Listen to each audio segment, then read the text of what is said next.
Hello guys, আসসালামু আলাইকুম। তোমরা সবাই কেমন আছো? আশা করি সবাই খুব ভালোই আছো। আর তোমাদের সাথে অনেক দিন পরে একটা ভিডিও নিয়ে চলে আসছি। অ্যান্ড অনেকে আজকে বলবা যে এতদিন পরে কোত্থেকে উদয় হলো। আসলে আমার এক্সামের জন্য আমি অনেক বেশি বিজি ছিলাম আর একটু প্রেশারে ছিলাম। সো তাই জন্য আর কোনো ভিডিও আপলোড দেওয়া হয় নাই, ইভেন কোথাও ঘুরতেও যাওয়া হয় নাই। তাই তোমাদের সাথে শেয়ারও করতে পারি নাই। বাট এখন হচ্ছে আমার খুব সুন এক্সামটা শেষ হয়ে যাবে। তো আজকে একটু ফ্রি টাইম পাইলাম, ভাবলাম যে দেখা যাক ড্রাফটে কোনো ভিডিও আছে কিনা তোমাদের সাথে শেয়ার করার জন্য। তো হুট করে এই ভিডিওটা পেয়ে গিয়েছিলাম। এটা হচ্ছে আমার ইনহান্স ক্যাফে গিয়েছিলাম ঘুরতে, সো ওইটার ভিডিও। আর এটার ভিডিও আমি ভেবেছিলাম অনেক সুন্দরভাবে ব্লগ করে শেয়ার করব, বাট সেই ক্লিপগুলো আমি হারাই ফেলছি, যেটা আমার আজীবনের রোগ। সো তাই জন্য আর মানে তেমন করে কোনো ভিডিও আপলোড দেওয়া হয় নাই।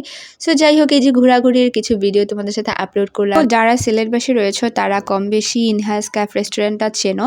সো এখানের আউটডোরটা অনেক বেশি সুন্দর, সো এই জন্য ঘুরে ঘুরে দেখছিলাম। তারপরে ইনডোরে এসে একটু খাবার অর্ডার করে ফেলেছিলাম। আর যদিও আমি ফুড ব্লগার মানুষ না, but as a food lover person আমি ফুড রিভিউ দিতেই পারি। অ্যান্ড এটাতে রিভিউ দেওয়ার মতো একদম কিছুই ছিল না, বিকজ খাবারের কোয়ালিটি আমার কাছে এত বেশি ভালো লাগে। সো যাই হোক, কিছু করার নেই, অর্ডার যেহেতু করেছি খেতে তো হবেই। সো আমরা খাওয়া দাওয়ার পরে চলে আসি বাসা। অ্যান্ড এটাই ছিল আজকের ব্লগ। দেখা হবে অন্য কোনো ব্লগে very soon. Tata, bye bye.